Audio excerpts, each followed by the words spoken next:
I feel that we are in the midst of a most critical period in our nation, and the economic problem is probably the most serious problem confronting the Negro community. And I might say the most serious problem confronting poor people generally.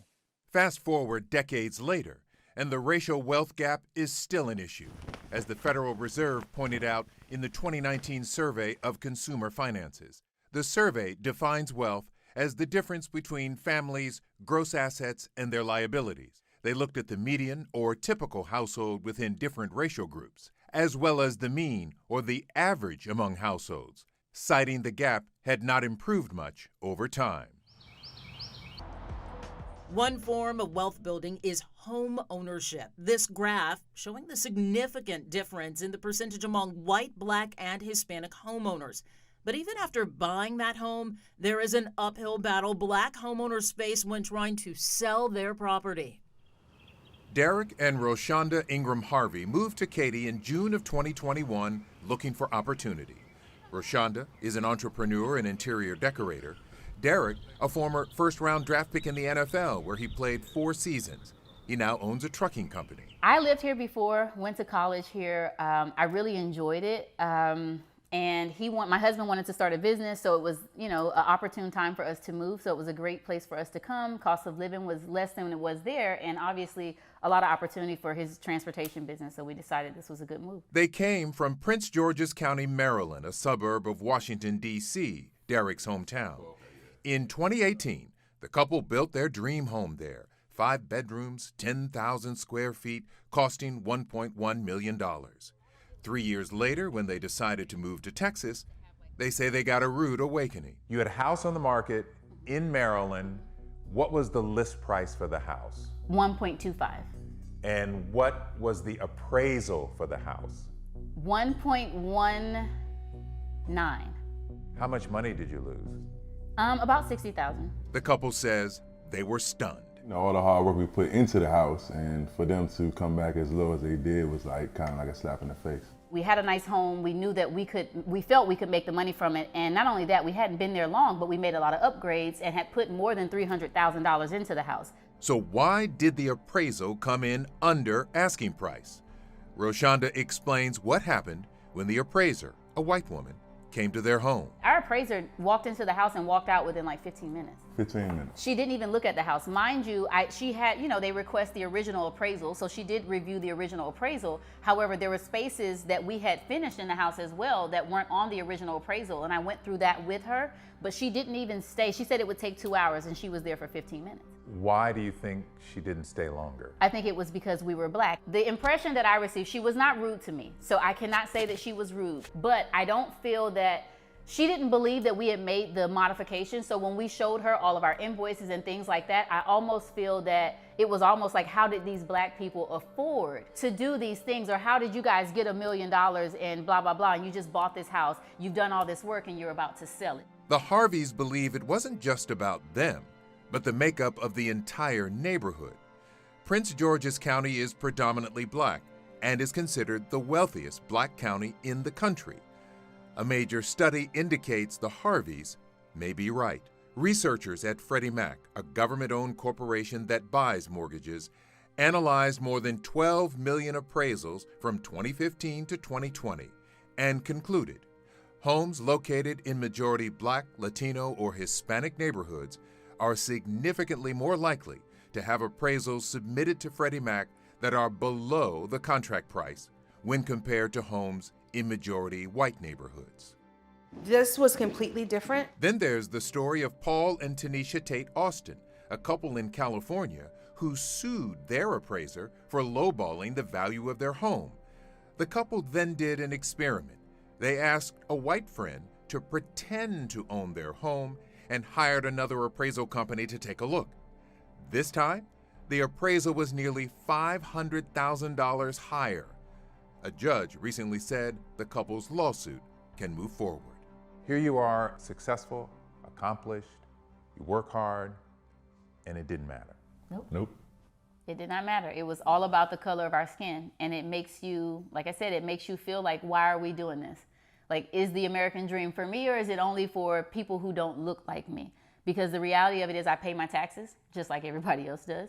My husband pays his taxes just like everybody else does, and we expect to be treated better. We're not asking for anything more than what anyone else would ask for, but fairness, I feel, is important. It's important to make people feel that their hard work, we're out here doing it the right way, and we're still getting slapped in the face. Like basically whatever, it's not important because of how you look. And I don't think you can judge a person's character or their hard work or, their just overall, them as a person. You can't judge at all, but you definitely can't judge me because of the color of my skin, because it's just the color of my skin. The Harveys say they didn't complain about the appraisal. They took the loss and kept on moving. I actually have empathy for the lady who appraised our house below, because to be honest with you, she didn't know any better. She's doing what she was taught to do. Her own biases, and whether it's racism or whatever it is, it's a showing of who she is as a person. It doesn't reflect upon me, but the problem is for us, it didn't impact us as much because we're fortunate. That's not the case for other people. Black banks have shielded African Americans from discriminatory practices for decades. And one of the few left is in the heart of Houston. I think everyone who has been in Houston any length of time, in and around the 3rd Ward, as a part of the African American experience, yes, you are going to know about Unity Bank and its predecessor, Riverside National Bank.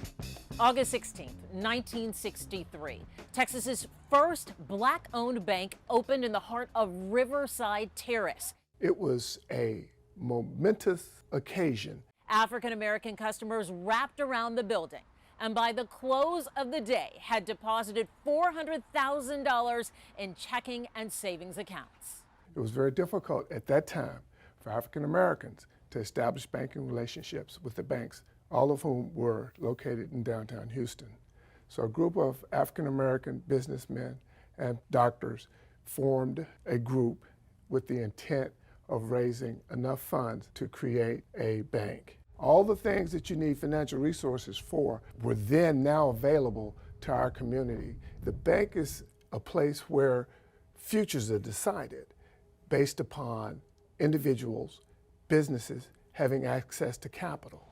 Equal access. Consumers, small businesses, borrowers of all sizes that happen to be individuals of color. There are going to be challenges that remain, and we see that. It's documented. In the spring of 2022, Wells Fargo Bank was sued for racial discrimination in mortgage lending practices against its black customers. But interestingly, Unity tells us mainstream banks give back to black-owned smaller operations like theirs, and that support and attention has grown for what's happened in the greater community. After the George Floyd situation and the attention began to focus on Black Lives Matter, I think a lot of people started thinking beyond that. Black businesses matter. And then a step beyond that, black financial institutions matter.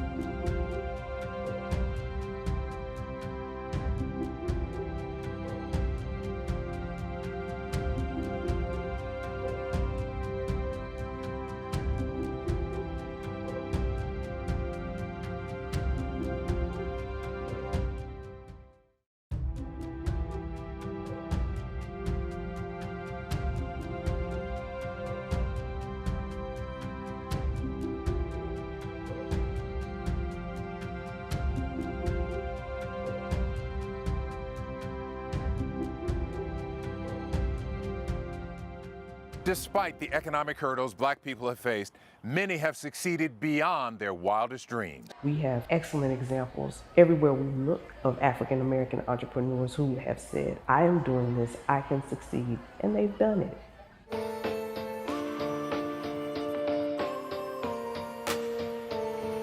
Gerald Smith, CEO, philanthropist, trailblazer. He was the first black investment banker in Texas who went on to start his own investment firm, a company that now manages $5 billion with offices in Houston and New York. A man of humble beginnings, but he doesn't like to call it a rags to riches story. I would say that we were probably more on the poor side than the, middle class or anything like that, but we didn't know the difference back then. We felt we were fine. He and his younger brother were raised in Houston's 3rd Ward by a single mother and his grandmother Eura, an entrepreneur who gave him his first lesson in business at age 9. This is where you learned a lot of business, right? This is where I learned about business. Right on this corner here, my grandmother's drugstore was. It's now an empty lot, but Eura's drugstore on the corner of Hadley and Sampson was a popular neighborhood hangout where Gerald served food, sodas, and ice cream. This was really a wonderful neighborhood.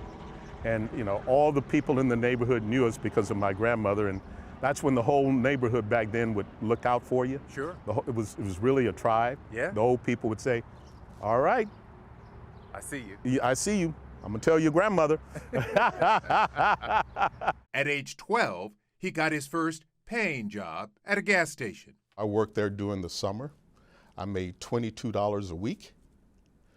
And, you get on Fridays, it paid me my $22 in cash, and I thought I had gone to heaven. He graduated from Yates High School in 1968, went to Texas Southern, where he majored in business, earning straight A's while working full-time at Foley's department store downtown. After getting his degree, he stayed at Foley's, becoming a buyer in menswear. Then, call it fate or luck or both, he was at a champagne brunch with a client and others when he says a man he didn't know approached their table and invited everyone to his home. We pulled up to his house, circle driveway, and he had this Rolls Royce parked in front, and I'm saying, what the heck? And, we go in and we have a great time, and I asked him, what do you do? And he says, I'm an investment banker. And I said, okay, what's an investment banker? He began applying to investment firms and was eventually hired, starting out cold calling banks, and he was good at it. Doing business by phone only, he says none of his clients knew he was black. Then his very best client insisted he come to a conference in Bermuda. Gerald says he reluctantly called the man. He said, well, Gerald, what's the problem? And I said to him, I said, well, I'm black. He said, you're what? I said, I'm black. And he said, Gerald, the reason why I'm inviting you to come to Bermuda is because you do a damn good job for me.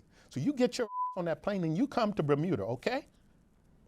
So it was like my whole the burden of all these things I've been carrying all this time, where I was afraid to let clients really see or know who I was totally lifted. In 1979, he became the first person of color hired by a prestigious investment firm on Wall Street. 11 years later, he started his own firm, his offices on the 69th floor of Chase Tower, just a few short miles from the corner of Hadley and Sampson.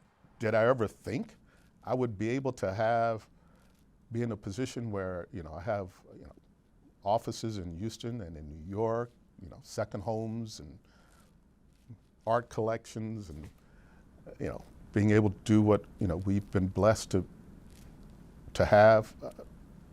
No, I never saw that far, and I never have taken it for granted either. Is being consistent, being dedicated to something, even though it's not out there yet, just believing in yourself and knowing that anything could be possible. When it comes to financial literacy, the most important thing is understanding how money works and the fact that you can make money work for you instead of having to work for it. Instead of only trading time for dollars, you can find things to put money into that will make money for you. Whether that's stocks or crypto is very popular right now. Real estate is one of the oldest vehicles because once you buy it, it's going to pay you over and over and over. The value is going to go up. I think we should have more focus on those instrumental things because you can learn how to balance a budget. You can learn how to save, put money in a savings account. But the way the economy works, putting money in a savings account can actually cost you money because the cost of everything else goes up and the savings account is not increasing at the same rate. So I think more financial literacy on ways to put your money into things that make money so you're not dependent on your 9-to-5 job. And so I had a lawyer on our show talking about estate planning, and she was saying this is a way to set up and pass generational wealth. It's how wealthy families do it. And so they're not thinking about this 50-year period, because that is, when you're talking about wealth, a small time period to build wealth. But what if you start thinking about 150 years? So you can overcome that previous 150 years. So with our family, we're going to try to build wealth. We're going to estate plan, and we're going to lift our family up. And then once we lift our family up, what can we do in our community? And for Black communities, you have to take out so much debt. We have to take out more debt than any other community to go to college because of all the things that we have to overcome that we've already talked about. I wrote a book called Debt Free or Die Trying, How I Buried Myself $30,000 in Debt and Dug My Way Out by age 30. Define the problem, establish a plan, build a budget, and trust the process. When it comes to learning about Juneteenth, you can easily find the history throughout Houston and Galveston, from historical markers, statues, and this latest tourist attraction, the Absolute Equality Mural. It includes major events and people in the quest for freedom. A look at the past, but also a look at the future. I think it's a moment for us to celebrate, to collaborate, to enjoy each other. Watermelon and red soda water. That's what we heard, you know. That's what you do. You celebrate cookouts, barbecues, that kind of thing. We were taught heavily about what the significance of Juneteenth. So I learned it at a very early age and continued to learn more about it as I became an adult.